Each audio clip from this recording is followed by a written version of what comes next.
Welcome to the Learning Pines YouTube. We hope this video helps. In this video, I will explain how to change your Meesho store name. First, ensure you are logged into your Meesho seller account to begin this simple process. We will navigate through your dashboard to find the correct settings, which is usually found under Profile or Business Details. This guide will help you update your store's identity quickly and efficiently. Let's make sure your store name reflects your brand perfectly to your customers. To start, open your preferred web browser and navigate directly to the Meesho Seller Panel website. Then, log in using your registered credentials, which are typically your email address or phone number and your secure password.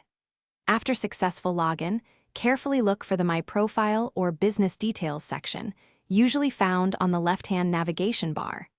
This area holds all the essential information for your store. Once you are in the My Profile or Business Details section, carefully scan the page for an option to edit your information.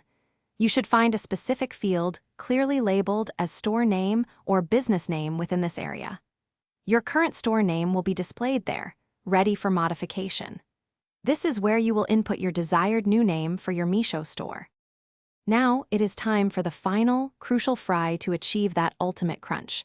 Reheat the same oil to a higher temperature of 375 degrees Fahrenheit. Carefully place the sliced bagnet pieces back into the very hot oil. Fry them for about 3 to 5 minutes, or until they achieve a deep golden brown color and a distinct, very crispy sound. The skin should be bubbly and crackling.